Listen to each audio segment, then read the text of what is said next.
রব্বানা যালামনা আনফুসানা, জান্নাত দিয়ে দে না, সব কোথাও রাখা নাই। সব ঝামেলা, ঝঞ্ঝট, মিথ্যা প্রবঞ্চনা, প্রতারণা।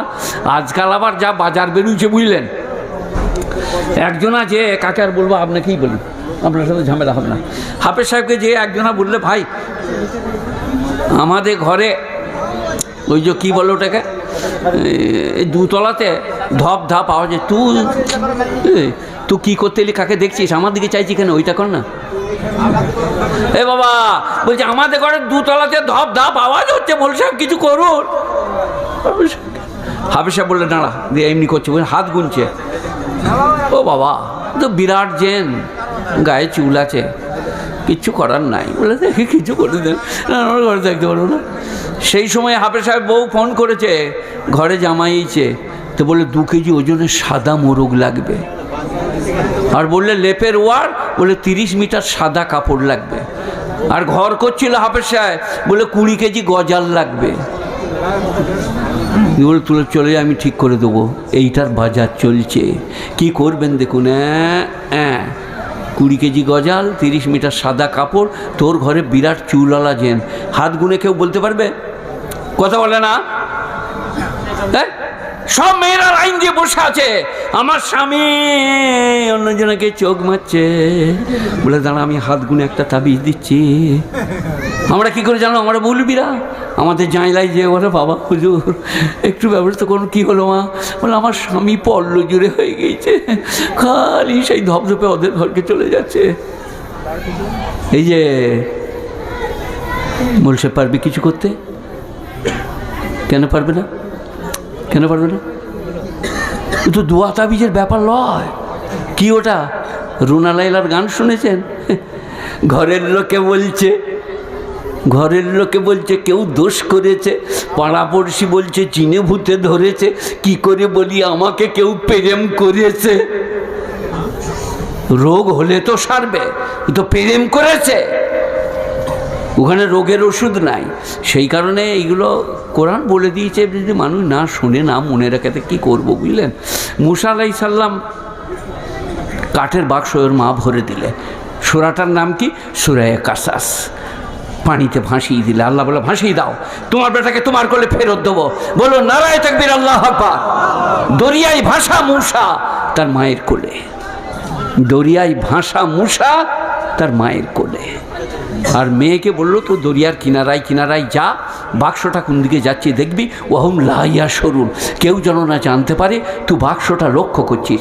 তারপরে বাক্সটা চলে গেল। এরপরে ফেরাউনের ঘাটে, ফেরাউনের মন্ত্রী হামান, বিবি হাসিয়া গায়ে মজুদ বাক্সটা টেনে নিয়ে এলো। খোলা মাত্র দেখলে একটা ফুটফুটে চাঁদের মতো ছেলে।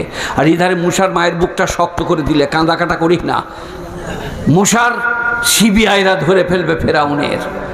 তারপরে আসিয়া বললে খবরদার, এই ছেলেটা বিদেশ থেকে ভেসে আসছে, এটা কিছু করো না, হয় আমরা ছেলে করে নেবো, নাহলে বেশি দামে বিক্রি করে দেবো। ঘরকে নিয়ে চলে গেল। সোনা রে, লাল রে, বাচুর রে, ধন রে, আমার আদুরের রে। একবার আসিয়া, একবার ফেরাউন, একবার জাদুঘর বলছে আলালের ঘরের দুল্লাল রে, ওরে আমার সোনা রে, দরিয়ায় ভাষার লাল রে। ওই জাদুঘররা যারা হাত গুনে বলেছে মিশর একটা ছেলে হবে, ফেরাউনের শত্রু হবে। ফেরাউন বললে সব বেটা ছেলে জবাই করে দাও, আগামী 2022 সালের খালি মেয়ে ছেলেগুলো ছেড়ে দেবে। এবার এটা তো বেটা ছেলে, তাহলে সেইটা হতে পারে। আসিয়া বলছে বিদেশ থেকে ভেসে এইছে, নোট তোমার ছেলে। তারপর ফেরাউন একদিন বলছে লাল রে, সোনা রে, ওরে আমার আকলুতে বেটা রে। আর মুসা আলাইহিস সালাম কান মুতে চেপে দিয়েছে একটা, ঝটাস করে। বলছে ওরে বাবরে, চোখটা ছিঁড়ে গেল রে, এই শালা চরটা আলাদা চর রে, এত ছোটো ছেলের এত ওজনের চর হবে না রে, এটা সেই ছেলেটাই বোধহয় হবে রে। দিয়ে তারপরে নানা রকম হ্যার প্যার। আসিয়া বললে তুমি খেপে গেইছো নাকি? ছোটো ছেলে বলে ছোটো ছেলে নয়, আমার চোখে তারা ছিঁড়ে গেইছে, ছোটো ছেলে বলেই না। এখন প্রশ্ন এখানে কোনটা বলুন? জাদুঘররা যারা বলেছে মিশরে বাচ্চা হবে, ফেরাউনের শত্রু হবে, তারা তো দু কোলে করে লাচাচ্ছে, তারা বুঝতে পারে না এইটা সেইটা। এইটা আল্লাহ কোরআনে বলছে বিশ্ববাসী যারা গণৎকার, জাদুকর, তারা মিথ্যাবাদী, প্রবঞ্চক, প্রতারক। বহরমপুর থেকে নিয়ে লালবাগ লালবাগ থেকে ভগবানগুলা, ভগবান থেকে লালগোলা, উধার আপনার দিকে জঙ্গিপুর, উধার আপনার দিকে ধুলিয়ান, যেখানে যাবে যান। রাস্তার ধারে কপালে 3টে দাগ টেনে, পিঠ পর্যন্ত চুল ঝুলিয়ে, ওং বং গচ্ছতি কস্ত নমস্তেই নমস্তম নবীনন্দতে জীবনম মরণম কাল প্রতিক্ষেতু নির্দেশং ভাইতক যথা সুখবন্ত বনং দুঃখং দুঃখবন্ত বনং ঝুঁকং নলবেতে নিত্য। না বলবো না, লোকে মনে করে পুজো পুজো হচ্ছে বোধহয়, থাক খানিকটা বাদ থাক। তারা বলছে চলে এসো, কার স্বামী স্ত্রীর ঝগড়া, কে কাকে বিয়ে করতে চাইছো বলো, কোথায় নানি রাজি হচ্ছে না, কোথায় দাদির মত নাই, খালি চলে এসো, হাত গুনিয়ে দাও। ওরে বাবরে, তোমার তো দাগ নিচের দিকে নেমে গিয়েছে, তোমার স্বামী বছর 2-এর মধ্যে মারা যাবে। বলে কী করবো বাবা, কী করতে হবে? বলে কিচ্ছু করতে হবে না, পয়সাও লাগবে না, এই আংটিটা তোমার স্বামীকে বাঁচিয়ে দিবে, এই আংটিটা শরীর ভালো থাকবে, এই 100 টাকা রোজগার হবে, 4টা আংটিতে 4-2.5 টাকা দাম, পয়সা লাগবে না। 4টা আংটি, আঁকি, জমরজট, লুলু, মারজান, লে পড়লে দে 1000 টাকা, যা ঘর চলে যা। এখন আমার প্রশ্ন হচ্ছে, এই যে আমি অনেক জায়গায় রেগে বলেছি বুঝলেন, লোকে মনে করছে, বলছে যে আপনি কেন গাল দিয়েছে, বলে আমি কেন গাল দেবো ভাই, তারা গাল দেই যেটা সেইটা বলেছি। যে হাত গোনাচ্ছে সে যদি এইরকম করে পিঠে একটা গুড়াল দিয়ে বলে কোক করে, বাবা মারলি কেন বে, বলে তুই যে হাত গুনছিলি তুই জানতে পারি না চালাবো, এই যে কথা কিছু বুঝতে পারেন না আমার। কালকে যেখানে যে হাত গুনছে ঘাড়ে যে মেরে দেন এক গুড়াল, সে মালিক নেবে, বলে তুই যে হাত গুনছিস বুঝতে পারি না, এবার আমার চলবে। তারপরের গোড়ালটা পাঁজর চেপে কক করে বলে আবার মারলি, বলে তুই জানতে পারি না আবার মারবে, তুই হাত গুনছিস ভাই। কথা মনে থাকবে আমার। ইন্দিরা গান্ধী গণৎকার রেখেইল, গণৎকার, পো পা পো পা, সব বাড়ি আছে। অটল বিহারী বাজপেয়ী বলুন আর জ্যোতিবাবুই বলুন, বুদ্ধদেব বলুই, সবাই গণৎকার ফেলে রেখেছে। আমার আগামীকালের ভালো মন্দ বলবে তোমরা, আগামী ভোটে কি হচ্ছে তোমরা বলবে। কিন্তু ইন্দিরা গান্ধী 47টা গুলি ছারখার হয়ে গেল, তার গণৎকাররা বলে নাই মাই ম্যাডাম আজকে বুলেট প্রুফ জামা পরে যাও, আজকে তুমি ছারখার হবে। তাহলে আমরা মায়েদের বোনেদের বলছি, কেন ওদের কাছে যাচ্ছ, ঝাঁটা করে বেরো। সে একজনা বুঝলেন বিরাট চুল রেখেছে পিঠ পর্যন্ত, ভাবির মতন। তবে নবীর সুন্নত আলাদা আর ভাবির মতো চুল রাখাটা আলাদা। দিয়ে বললে বাবা আপনি আমাদের গ্রামে এসছেন, শুনলাম বড় বুজুর্গ, আজ আমাদের ঘরে 4টি খাবেন। দিয়ে ভাত দিয়েছে বুঝলেন, ভাতের ভেতরে মাছ, ডিম, মুরগি ভরে দিয়েছে। দিয়ে বলছে বাবা খাও। অনেকক্ষণ বসে থেকে বললে কি আর কি হচ্ছে আমার সাথে, তরকারি নেই ভাত খাও। তখন মেয়েটা 2 ঝাঁটা মেরে বললে তুমি হাত গুনে বলছো কবে কি হবে, কোথায় কি আছে, আর ভাতের ভেতরে মুরগি ভরা আছে দেখতে পাও না? কানা চোর।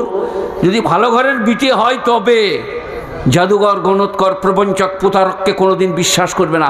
সবাই বলুন করবো না ইনশাল্লাহ। কারো দ্বারা কিচ্ছু হয় না, আল্লাহ যা করে তাই হয়। আপনারা কি বলছেন বলুন? এই যে খবরদার, সব আল্লাহর হাতে। আজকেই জলসা হয়ে গেলে মসজিদ ঢুকে বলুন আল্লাহ ভুল করেছি, আর কোনোদিন নামাজ ছাড়বো না। আল্লাহ অপরাধ করেছে, আর কোনোদিন তোমাকে ভুলবো না। অভাবে, সুখে, দুঃখে। কালবিয়ার বলে একটা বই আছে বুঝলেন, এটা হাদিস কোরআন বলি নাই, কালবিয়াবি বলে একটা বই আছে আরবি সাহিত্য। তাতে আছে 2 জনা লোক ফকির, একজনা ওই বড় লোকের দরজায় বলে যে আপনার মতো মানুষ পৃথিবীতে নাই, আপনার বাপের মতো লোক কেউ ছিল না, সত্যি বলছে আপনার দারুণ লোক।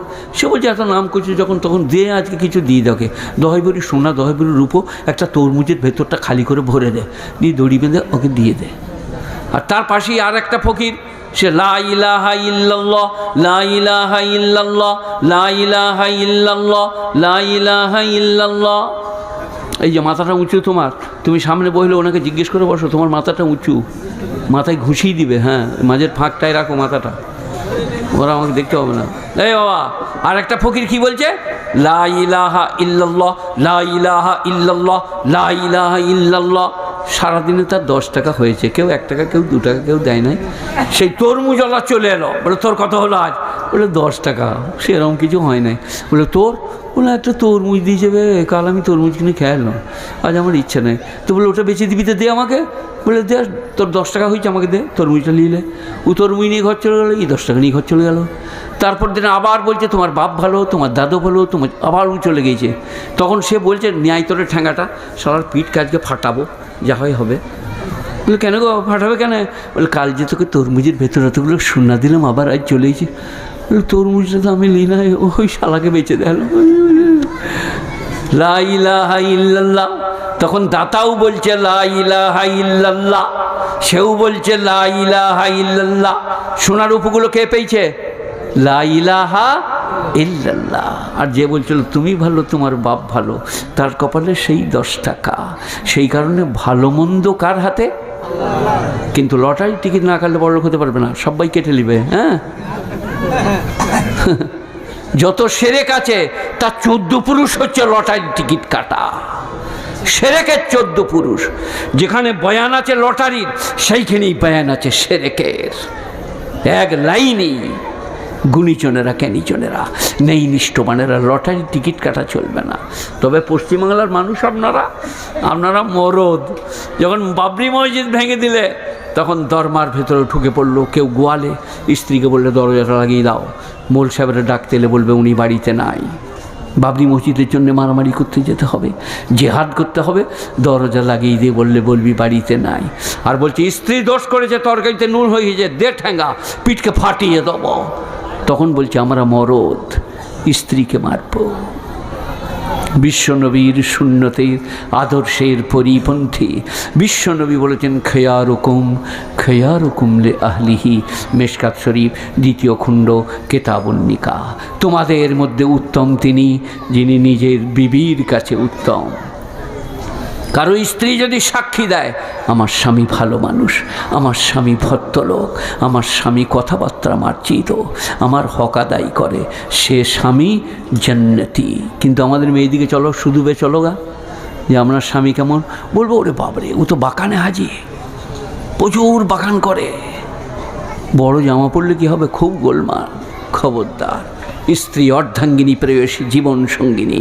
বিশ্বনবী ভালোবাসতে বলেছেন, বিশ্বনবী ভালোবেসেছেন। যাই হোক, যেখানে বলছিলাম সেইখানে ফিরে আসি। কি বলছিলাম? ইন্নাকা লা তাহদি মান আহবাবতা ওয়ালাকিন্নাল্লাহ ইয়াহদি মান ইয়াশা। হে নবী, তুমি হেদায়েত করতে পারো না যাকে ভালোবাসো।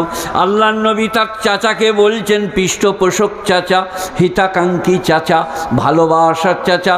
একবার বলুন লা ইলাহা ইল্লাল্লাহ। সবাই বলুন লা ইলাহা ইল্লাল্লাহ, লা ইলাহা ইল্লাল্লাহ, লা ইলাহা ইল্লাল্লাহ মুহাম্মাদুর রাসূলুল্লাহ।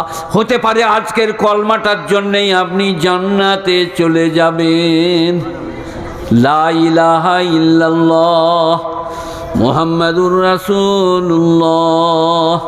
চাচা বললেন বার্ধক্যে কলমা পড়লে লোকে বলবে মৃত্যু ভয়ে পড়েছে, তাই আমি তোমার কলমাটা পড়িতে পারবো না।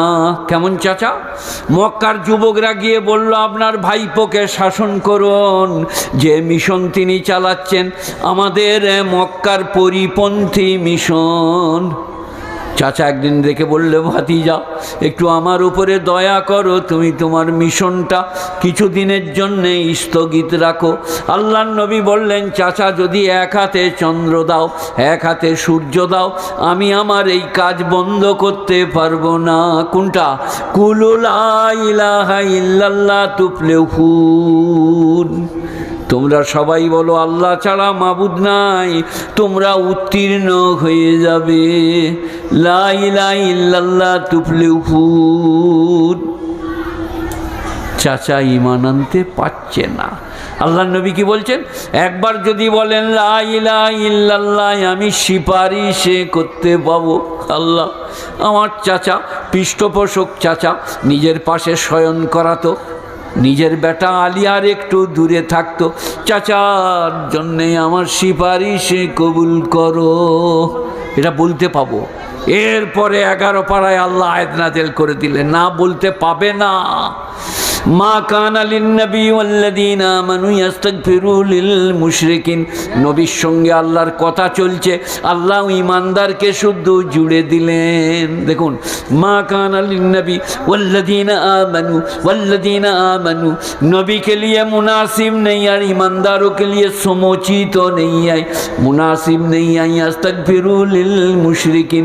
যারা শিরক করে মরেছে তাদের জন্য ক্ষমা পর্যন্ত চাইতে পাবে না। বাস সব শেষ।